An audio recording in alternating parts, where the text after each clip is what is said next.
जहाँ दोस्तों आज के इस वीडियो के माध्यम से बात करेंगे Madhya Pradesh college second year, third year, fourth year admissions के बारे में कि second year, third year, fourth year में एडमिशन कैसे होगा 2025-26 सेशन में। मैं आपको पूरी इन्फॉर्मेशन आज के इस वीडियो के माध्यम से बताऊंगा, तो वीडियो को शेयर कर देना है सभी के साथ में। तो दोस्तों वीडियो को पूरा देखोगे तभी आपको अच्छे से सारी चीज़ें समझ में आएंगी। मैं आपको एक एक डाउट हैं, आपके जो भी डाउट हैं वो जो कमेंट बॉक्स के माध्यम से पूछे जाते हैं सारे डाउट क्लियर करूंगा। अगर आप फर्स्ट ईयर से सेकंड ईयर, सेकंड ईयर से थर्ड ईयर और थर्ड ईयर से फोर्थ ईयर में आ रहे हैं तो इसका मतलब है आप एडमिशन ले रहे हैं, जिसे हम प्रमोशन फीस भी कहते हैं, जिसे हम एडमिशन फीस सबमिट करना भी कह सकते हैं। जब हम second year, third year, fourth year में एडमिशन लेते हैं तो इसे हम एडमिशन फीस सबमिट करना कहते हैं। और अगर हम एमपी में बात करें तो एमपी में 25 जुलाई से एडमिशन होना स्टार्ट कर दिए गए हैं, ठीक है। और अगर हम यहाँ पर बात करें, अभी इसकी जो वर्तमान में जो लास्ट डेट रखी गई है 25 जुलाई से स्टार्ट हो गए थे और 30 अगस्त इसकी लास्ट डेट रखी गई है, लेकिन अभी इसकी लास्ट डेट को बढ़ाया जाएगा और लगभग 15 सितंबर तक इसकी लास्ट डेट को किया जाएगा second year, third year, fourth year में एडमिशन लेने के लिए। तो इसमें जो एडमिशन्स होते हैं मैं आपको बता दूं ऑनलाइन होते हैं, और जो ऑनलाइन एडमिशन्स होते हैं ना दोस्तों, हमें ई प्रवेश वेबसाइट के माध्यम से एडमिशन लेना होता है, जिसकी हमें केवल और केवल फर्स्ट इंस्टॉलमेंट सबमिट करना होता है।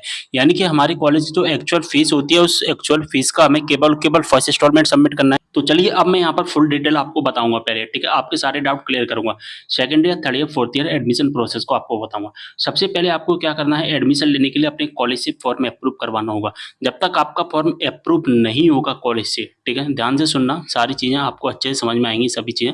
जब तक आपका फॉर्म अप्रूव नहीं होगा कॉलेज से, तब तक आप अपनी फीस नहीं भर पाओगे। इस बात का आपको विशेष ध्यान रखना है।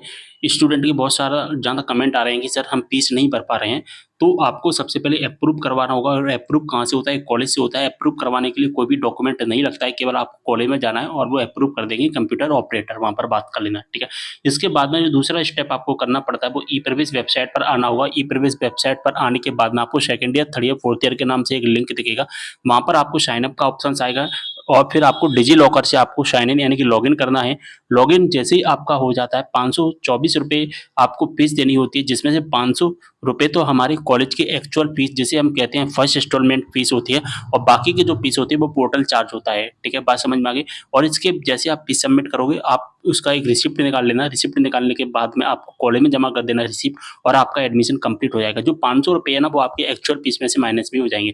जैसे किसी कॉलेज की फीस 5,000 है मान के चलिए, तो 500 रुपये अभी आपने सबमिट कर दिया तो 4500 रुपये है, और 45 रुपये आपको कॉलेज में जमा करने होंगे, ठीक है। बात समझ में आ गई। चलिए ये सारी चीज़ें आपको समझ में आ गई होंगी। यहाँ पर बात आती है कि जो 524 रुपये फीस है वो कैसे भरना है, ठीक है। यानी कि हमें ई प्रवेश वेबसाइट पर कैसे जाना है, कौन सी लिंक पर क्लिक करना है, डिजी लॉकर से साइन इन कैसे करना है, इसके बारे में कंप्लीट वीडियो बना दिया, उस वीडियो को आप देख लेना। या मैं एक काम करूँगा, उस वीडियो को इसी वीडियो में मर्ज कर दूंगा, तो आप सबसे लास्ट में उस वीडियो को देख सकते हैं जिसकी फीस है वो किस तरह से भरनी होती है, लॉगिन हमें कैसे करना होता है और फीस हमें कैसे पेमेंट करना है, ठीक है। तो वो second year, third year, fourth year सभी के लिए, तो आप चाहे सेकंड के हों, चाहे थर्ड के हों, फोर्थ के हों, सभी स्टूडेंट उस वीडियो को देखेंगे, यानी कि लास्ट में आपको वीडियो दिखेगा, ठीक है।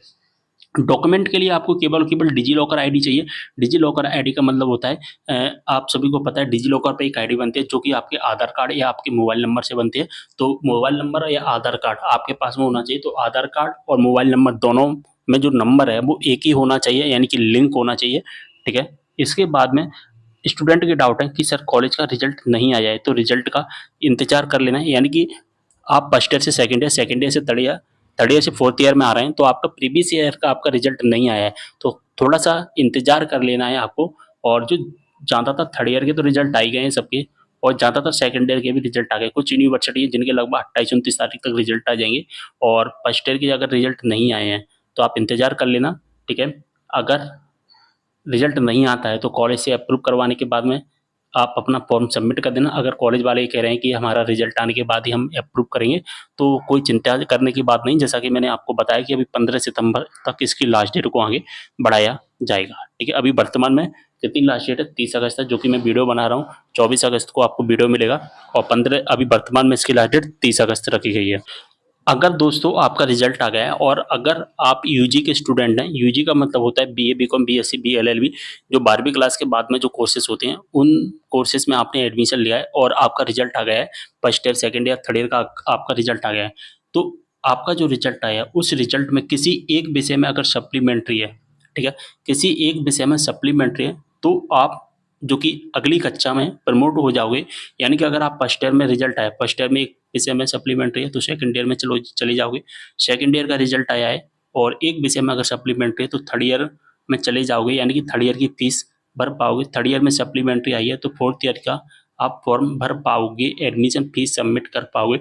लेकिन जो एक विषय का जो सप्लीमेंट्री का एग्जाम होगा, ठीक है, तो उस सप्लीमेंट्री के एग्जाम में आपको पास होना पड़ेगा। अगर आप फेल हो जाते हो तो फिर आपका जो एडमिशन हुआ है वो कैंसिल कर दिया जाएगा। फिर आपको सेकंड ईयर दोबारा से, या जो आपका प्रीवियस ईयर जिसमें आपकी सप्लीमेंट्री आई है वो आपको फिर से देना होगा, ठीक है। इसके बाद में पीजी की अगर हम बात करें तो यूजी में अगर एक विषय में सप्लीमेंट्री आती है और पीजी में अगर हमारी दो विषय में सप्लीमेंट्री, देखिए यूजी में तो सप्लीमेंट्री कहते हैं, पीजी में हम एटीकेटी कहते हैं। तो पीजी में अगर किसी भी दो विषय में एटीकेटी आई है, जैसे कि आप थर्ड सेमेस्टर में आओगे तो थर्ड सेमेस्टर से पहले आपने कौन सा सेमेस्टर दिया होगा, सेकंड सेमेस्टर, ठीक है। तो सेकंड सेमेस्टर में आपकी दो विषय से ज़्यादा सप्लीमेंट्री नहीं होनी चाहिए, एक विषय में हो, दो विषय में हो, आप अगली कक्षा में चले जाओगे। अगर आपकी तीन विषय में सप्लीमेंट्री है तो नहीं जा पाओगे, इस बात का आपको ध्यान रखना। या दोस्तों आप थर्ड सेमेस्टर में आ रहे हो तो थर्ड सेमेस्टर से पहले आपने दिया होगा सेकंड सेमेस्टर, आप सेकंड सेमेस्टर में पास हो गए, आपकी किसी भी विषय में सप्लीमेंट्री नहीं है। और आप दोस्तों फर्स्ट सेमेस्टर दिया होगा इससे पहले, अगर आपकी फर्स्ट सेमेस्टर में किसी एक विषय में या किसी दो विषय में सप्लीमेंट्री है तो भी आप अगली कक्षा में प्रमोट हो जाओगे, यानी कि अगली कक्षा में आप एडमिशन ले पाओगे, ठीक है। बात समझ में आ गई। यहाँ पर अगला डाउट है, प्राइवेट छात्रों के एडमिशन नहीं होते हैं, केवल और केवल रेगुलर छात्रों के एडमिशन हो रहे हैं अभी, प्राइवेट छात्रों के एडमिशन नहीं होते हैं। प्राइवेट छात्रों का डायरेक्ट एग्जाम फॉर्म भरेगा, जो परीक्षा फॉर्म होता है डायरेक्ट परीक्षा फॉर्म भी भरता है, ठीक है। तो डायरेक्ट जो जो प्राइवेट वाले हैं उनके केवल और केवल परीक्षा फॉर्म भरे जाते हैं और कोई भी फीस इनको देने की जरूरत नहीं होती है, केवल रेगुलर की एडमिशन होते हैं कॉलेज में, ठीक है। इसके बाद में अगर हम बात करें ऐसे स्टूडेंट जो एमएमबीवाई वाले हैं, यानी कि जिन्होंने फर्स्ट ईयर में एमएमबीवाई सिलेक्ट किया था, ठीक है, या आपने एमएमजेकेवाई सिलेक्ट किया होगा, तो ऐसे छात्रों की आप सभी को पता है कि फर्स्ट ईयर में या सेकंड ईयर में या थर्ड ईयर में जो भी आप ने अभी रिजल्ट आया है उसमें आपने एमएमबीवाई या एमएमजेकेवाई को सिलेक्ट किया हो तो आपको पता होगा आपकी कॉलेज की जो पूरी की पूरी फीस होती है वो माफ कर दी जाती है, यानी कि हमें केवल और केवल 10 रुपये सबमिट करना होता है। और पोर्टल चार्ज जो 24 रुपये वो भी आपको देना होगा, यानी कि लगभग 34 रुपये आपको सबमिट करना है और आपका एडमिशन कंप्लीट हो जाएगा। लेकिन दोस्तों अगर आप जब फीस भर रहे हो और आपने एमएमबीवाई या एमएमजेकेवाई को सिलेक्ट किया हुआ है और अगर आप फीस भर रहे हो तो आपकी फीस अगर 524 रुपये दिख रही है तो आपको क्या करना होगा, आपको कॉलेज में जाकर के अपनी फीस कम करवा लेनी है, ठीक है। फीस को कॉलेज से ही कम करवाना पड़ेगा। अगर आपने किसी स्कीम का लाभ लिया हुआ है और फीस अगर आपकी पूरी दिख रही है 500 रुपये तो कॉलेज से कम करवा लेना, ठीक है। बात समझ में आ गई होगी आपको। तो ये जो इम्पोर्टेंट डाउट है ना ज़्यादातर स्टूडेंट के द्वारा पूछे जाते हैं, सारे डाउट मैंने क्लियर कर दिए। इसके अलावा मुझे नहीं लगता कि आपके मन में अब कोई भी डाउट होगा, ठीक है। अगर फिर भी ऐसा कोई डाउट जो कि मैं इस वीडियो में नहीं बता पाया हूँ, मैं अगली वीडियो में बताने की कोशिश करूँगा, आप मुझे कमेंट के माध्यम से ज़रूर बताना। चलिए एक छोटा सा डाउट और मैं बता देता हूँ। देखिए दोस्तों, अगर आपका एडमिशन हो गया है, ठीक है, आपने फीस अपनी कंप्लीट भर दी है 524 रुपये, और जब हमारा एडमिशन कंप्लीट हो जाता है, जब हम अपनी फीस को सबमिट कर देते हैं तो इसके बाद में हमें अपने डॉक्यूमेंट होते हैं वो डॉक्यूमेंट कॉलेज में जा करके जमा करने होते हैं। तो डॉक्यूमेंट आपको क्या क्या जमा करने हैं उसकी जो लिस्ट होगी वो कॉलेज से ही आपको पता चलेगी। जैसे कि एडमिशन फीस प्रिंट है, इसकी लिस्ट जो कि एडमिशन फीस स्लिप है उसको भी सबमिट करना पड़ता है, वो लिस्ट आपको कॉलेज से मिल जाएगी तो कॉलेज में बात कर लेना। लेकिन सबसे पहले आप एडमिशन करवाइए कैसे भी करके, और एडमिशन आपका तभी होगा जो कि मैं आपको पहले भी बता चुका हूँ, जब तक हमारा फॉर्म कॉलेज से अप्रूव नहीं होगा तब तक जो कि हमारा एडमिशन नहीं होगा। तो ये सारे डाउट मैंने क्लियर कर दिए। चलिए अब हम आगे ये देखेंगे कि हमें फीस कैसे भरनी है। दोस्तों वीडियो थोड़ा लंबे जरूर हो जाते हैं, आपने एसबी चैनल के जितने भी वीडियो देखे होंगे सारे वीडियो लेंथी मिलेंगे, लेकिन जो डाउट होंगे ना, डाउट सॉल्विंग प्रॉब्लम जो होती है आपकी, उस सारे डाउट एक ही वीडियो में क्लियर करने की कोशिश करता हूँ और आपको मैं अपनी भाषा, आपकी भाषा में समझाने की, बिल्कुल सिंपल तरीके में समझाने की कोशिश करता हूँ, कोई भी टेक्निकल वर्ड्स यूज नहीं करता हूँ, ठीक है। सारी चीज़ समझ में आ गई होंगी आपको। चलिए आगे बढ़ते हैं, फीस सबमिट करना देख लेते हैं टूगी। तो फीस सबमिट करने के लिए आपको इसकी ऑफिशियल वेबसाइट है जो कि ई प्रवेश है, इस ऑफिशियल वेबसाइट पर आना होगा। इस ऑफिशियल वेबसाइट का डायरेक्ट लिंक आपको डिस्क्रिप्शन बॉक्स में मिल जाएगा, डायरेक्ट इस वेबसाइट पर आ जाना। यहाँ पर दोस्तों second third fourth year registration instructions आपको दिखाई देंगे, यहाँ पर क्लिक कर देना। इस तरह का इंटरफेस आ जाएगा। ठीक है, यहाँ पर डिजी लॉकर का ऑप्शन दिखेगा, यहाँ पर आपको क्लिक करना पड़ेगा। एक बात मैं आपको बता देना चाहता हूँ, आप second year, third year, fourth year का फॉर्म तभी भर पाओगे जब आपका फॉर्म अप्रूव होगा। और दूसरा जो है कि एक तो हो गया आपका अप्रूव होना चाहिए, और दूसरा जो ऑप्शन है कि यहाँ पर आपका डिजी लॉकर पर अकाउंट होना चाहिए। अगर आपका डिजी लॉकर पर अकाउंट नहीं है तो साइन अप वाले ऑप्शंस पर क्लिक करके अपना डिजी लॉकर पर एक अकाउंट बना लेना। जब तक आपका डिजी लॉकर पर अकाउंट नहीं बनेगा, आप इस फॉर्म को नहीं भर पाएंगे। तो डिजी लॉकर पर जब आप अपना अकाउंट बनाओ तो आपका आधार कार्ड, आपका बैंक अकाउंट, ठीक है, और आपका जो पर्सनल मोबाइल नंबर है जो कॉलेज में लिंक है, वो सभी में मोबाइल नंबर सेम होना चाहिए। ठीक है, तभी आपका फॉर्म भरेगा। वैसे तो आपका डिजी लॉकर पर अकाउंट होगा ही, क्योंकि आपने फर्स्ट ईयर, सेकेंड ईयर या थर्ड ईयर में एक एबीसी आईडी बनाई होगी, जिसे हम अपार आईडी कहते हैं। ठीक है, तो जो एबीसी आईडी है वो अपार आईडी है, वो आपकी डिजी लॉकर से ही बनती है। तो अगर आपकी एबीसी आईडी है या अपार आईडी है तो इसका मतलब है आपका डिजी लॉकर का अकाउंट भी है। ठीक है, तो यहाँ पर हमें डिजी लॉकर साइन अप वाले ऑप्शंस पर क्लिक कर देना है। अब दोस्तों कुछ इस तरह का इंटरफेस आ जाएगा। यहाँ पर अगर आपका अकाउंट बनाए तो इन तीन ऑप्शंस के माध्यम से आप किसी भी ऑप्शन से अपना अकाउंट लॉगिन कर सकते हैं। अगर आपका अकाउंट नहीं बनाए तो न्यू यूजर साइन अप पर क्लिक करके अकाउंट बना सकते हैं। ठीक है, अगर आपका अकाउंट बनाए और आपको मोबाइल नंबर से लॉगिन करना है तो यहाँ पर मोबाइल नंबर डाल देना। अगर आपको पिन पता है तो ठीक है, अन्यथा इसको छोड़ देना और यहाँ पर दोनों पर चेक मार्क कर देना, साइन अप कर देना। ठीक है, जैसे ही आप जैसे इन दोनों ऑप्शंस पर क्लिक करेंगे तो जो पिन का ऑप्शन था वो हट जाएगा। अब मान के चलिए आपको मोबाइल नंबर से लॉगिन नहीं करना, आपको यूजर नेम से लॉगिन करना है, तो यूजर नेम अगर आपको पता है डिजी लॉकर का, तो डिजी लॉकर के यूजर नेम से भी लॉगिन कर सकते हैं। ठीक है, इस तरह का इंटरफेस आ जाएगा। यूजर नेम डाल देना, पिन डाल देना। अगर आप पिन भूल गए तो दोनों ऑप्शंस पर क्लिक कर देना, यहाँ से साइन इन कर देना है। जैसे ही साइन इन आप यहाँ पर जैसे ही आप दोनों ऑप्शंस पर चेक मार्क करते हैं तो जो पिन का ऑप्शन था वो हट जाएगा। अब मान के चलिए आपको मोबाइल नंबर का भी नहीं पता, यूजर नेम भी नहीं पता, तो अदर वाले ऑप्शंस पर आप क्लिक करके अपना लॉगिन कर सकते हैं अकाउंट। जैसे ही हम अदर ऑप्शंस पर क्लिक करते हैं, इसके बाद सिलेक्ट आईडी पर हम क्लिक करेंगे। इसके बाद में हमारे सामने आईडी ओपन हो जाएंगे और इसमें से हमें क्या सिलेक्ट करना है, हमें आधार सिलेक्ट कर लेना है। अब आधार नंबर डाल देना, पिन डाल देना। अगर आप पिन भूल गए तो दोनों पर चेक मार्क कर देना। ठीक है, जैसे आप आधार नंबर डालोगे, दोनों ऑप्शंस पर चेक मार्क करोगे, यहाँ से आपको साइन इन वाले ऑप्शंस पर क्लिक कर देना है। अपार आईडी के आगे चेक मार्क लगा देना, आधार कार्ड के आगे चेक मार्क लगा देना। अगर आपके पास पैन कार्ड भी है तो पैन कार्ड के आगे चेक मार्क लगा देना है, यहाँ पर भी चेक मार्क कर देना है हमें। ठीक है, इसके बाद में यहाँ पर कुछ भी नहीं करना। ठीक है, अब सबसे नीचे आना, अलाउ का एक ऑप्शन दिखाई देगा, इस अलाउ वाले ऑप्शन पर हमें क्लिक कर देना है। दोस्तों जैसे हम अलाउ पर क्लिक करते हैं, हमारे सामने कुछ प्रोसेसिंग होगी कुछ इस तरह से, और यहाँ पर आप कंटिन्यू पर क्लिक कर देना या ऑटोमेटिकली भी कंटिन्यू हो जाएगा। ठीक है, और अब हम विजिट कर पाएंगे हम अपने पेज पर, जहाँ पर हमें अपना पेमेंट क्लियर करना है। और जैसा कि देख पा रहे हैं यहाँ पर हमारी आईडी ओपन हो चुकी है। Second and third and fourth year registration fee पे यहाँ पर दिखाई देगा हमें। ठीक है, यानी कि इसका मतलब है कि हमें सेकंड ईयर में एडमिशन लेना है या थर्ड ईयर में हमें एडमिशन लेना है या फोर्थ ईयर में हमें एडमिशन लेना है, तो एडमिशन लेने के लिए कुछ फीस हमें सबमिट करनी होती है। केवल रेगुलर स्टूडेंट के लिए फीस सबमिट होती है।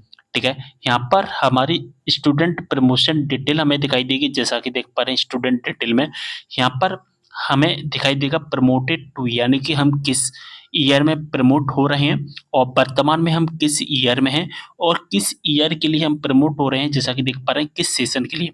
ठीक है, 2025-26 यहाँ पर दिखाई दे रहा है, यानी कि वर्तमान में हम सेकंड ईयर में थे, सेकंड ईयर का हमारा रिजल्ट आ गया है, थर्ड ईयर में हम प्रमोट हो रहे हैं और प्रमोट का जो सेशन रहेगा वो रहेगा 2025 से 26 तक। इसमें हम थोड़ा सा नीचे आते हैं तो हमें फी डिटेल हमें दिखाई देगी। हमें पेमेंट कितना करना है, तो 500 रुपये तो हमें प्रेजेंट में पेमेंट करना होगा। साथ ही जो पोर्टल चार्ज है 23.76 रुपये, यानी कि हम यहाँ पर 24 रुपये मान सकते हैं, तो 24 रुपये के आसपास हमें अपना पेमेंट करना है। कौन सा? Portal payment. ठीक है, और हमें अपना एडमिशन पेमेंट कितना करना है, वो करना है 500 रुपये का। तो टोटल जो पेमेंट बनता है हमारा वो नीचे हमें दिखाई दे जाएगा। ठीक है, अब दोस्तों यहाँ पर आप बोलोगे कि कॉलेज की फीस तो ज़्यादा होती है, ₹500 ही क्यों दिखाई दे रहा है? तो मैं यहाँ पर आपको बताना चाहता हूँ कि अभी हमें केवल और केवल फर्स्ट इंस्टॉलमेंट हम दे रहे हैं, ठीक है? हम केवल और केवल फर्स्ट इंस्टॉलमेंट दे रहे हैं। मानकर चलिए हमारे कॉलेज की टोटल फीस ₹4000 है, ठीक है? जिसमें से अभी वर्तमान में हम ₹500 दे रहे हैं और जो शेष फीस रह जाती है ₹3500, ये ₹3500 हमें बाद में कॉलेज में जमा करना पड़ेगा। तो अभी केवल एक एडमिशन के तौर पर हमें ₹500 प्लस पोर्टल चार्ज देकर हमें अपना एक एडमिशन कंप्लीट करना है बस। ऑनलाइन एडमिशन कंप्लीट करना है और बाकी का जो शेष फीस रहता है, वो हमें कॉलेज में जमा करना पड़ेगा। ये जो मैंने आपको एग्ज़ाम्पल बताया है, ये सभी स्टूडेंट का जो फीस पेमेंट क्राइटेरिया है, वो अलग-अलग हो सकता है, ठीक है? यहाँ पर दोस्तों जब साइन इन वाले आइकन पर जब क्लिक करोगे तो यहाँ पर दोस्तों आपका एनरोलमेंट नंबर यानी कि नामांकन नंबर भी आपको दिखाई दे जाएगा। यहाँ पर नाम दिखाई दे जाएगा यहाँ पर आपको ऊपर। बस आपको क्या करना है, जैसे ही हम डिजिलॉकर से लॉगिन करते हैं ना, इस तरह का इंटरफेस आएगा। इस तरह का इंटरफेस आने के बाद में यहाँ पर अपना एनरोलमेंट नंबर यानी कि अपना नामांकन नंबर चेक कर लेना है कि आपका ये नामांकन नंबर सही है या गलत शो हो रहा है। पहले नामांकन नंबर चेक करना। अगर सब कुछ सही है, यहाँ पर आपकी डिटेल जो दिखाई दे रही है वो सब कुछ अगर सही है तो यहाँ पर नीचे दिखाई देगा कन्फर्म एंड पे, इस वाले ऑप्शंस पर क्लिक कर देना है। अब इस तरह का इंटरफेस आ जाएगा, ठीक है? यहाँ पर आपका एनरोलमेंट नंबर दिखाई देगा, यहाँ पर ऑर्डर आईडी दिखाई देगी और यहाँ पर टोटल पेमेंट आपको दिखाई दे जाएगा, ठीक है? आपके पास में ऑप्शंस आते हैं credit card, debit card, net banking, UPI. जिसके माध्यम से पेमेंट करना है उसके माध्यम से पेमेंट कर सकते हैं। वैसे प्रेजेंट में अगर हम सिंपल तरीका देखें तो वो है यूपीआई। जैसे हम यूपीआई पर क्लिक करेंगे इस तरह का इंटरफेस आ जाएगा। यहाँ पर एक क्यूआर कोड हमें दिखाई देता है, ठीक है? तो जनरेटेड क्यूआर पर हमें क्लिक करना है, क्यूआर ओपन हो जाएगा और बस अपना फ़ोन पे, ठीक है? आप फ़ोन पे यूज़ करते हैं या पेटीएम यूज़ करते हो, जो भी यूपीआई ऐप यूज़ करते हैं, उसका क्यूआर कोड स्कैन ओपन करना है। इसको स्कैन कर लेना, अपना यूपीआई नंबर डाल देना और आपका पेमेंट क्लियर हो जाएगा। पेमेंट क्लियर होने के बाद आप उसकी जो रिसिप्ट है, वो रिसिप्ट अपने पास सँभाल कर रखना, उसका एक प्रिंट आउट भी निकाल लेना। यहाँ पर ट्रांज़ैक्शन टाइम हमें केवल और केवल 15 मिनट का मिलता है, ठीक है? एक बार अगर हमने ऑर्डर कर दिया, अगर हमने एक बार ऑर्डर आईडी यहाँ से जनरेट करवा दी कन्फर्म एंड पे पर क्लिक करके, तो हमें 15 मिनट के अंदर हमें जो कि पेमेंट करना पड़ेगा, ठीक है? तो 15 मिनट बहुत होता है, आप आराम से मुश्किल से 2 मिनट के अंदर अपना पेमेंट कंप्लीट कर सकते हैं। 2 मिनट भी बहुत हो जाता है। जो आपको रिसिप्ट मिलेगी उसका प्रिंट निकाल लेना और प्रिंट निकाल कर आपको अपने पास संभाल कर रखना है। इसके बाद में आपको इस रिसिप्ट को अपने कॉलेज में जमा कर देना है। साथ ही अपने समस्त डॉक्यूमेंट भी ले जाना, लास्ट ईयर की मार्कशीट वगैरह ये सारे डॉक्यूमेंट ले जाना। वैसे कॉलेज से आपको डॉक्यूमेंट लिस्ट मिल जाएगी, सारे डॉक्यूमेंट आपको कॉलेज में सबमिट करने पड़ेंगे, ठीक है? बस आपका एडमिशन है जो कि नेक्स्ट ईयर यानी कि सेकंड ईयर के लिए किया है तो सेकंड ईयर, थर्ड ईयर के लिए किया है तो थर्ड ईयर और फोर्थ ईयर के लिए किया है तो फोर्थ ईयर में आपका जो एडमिशन कंप्लीट हो जाएगा। तो उम्मीद कर रहा हूँ सारी इन्फॉर्मेशन अच्छे से आपको समझ में आ गई होगी। अगर आपको कोई भी डाउट है तो कमेंट करना। मिलते हैं अगले वीडियो में एक और जानकारी के साथ, तब तक के लिए बाय।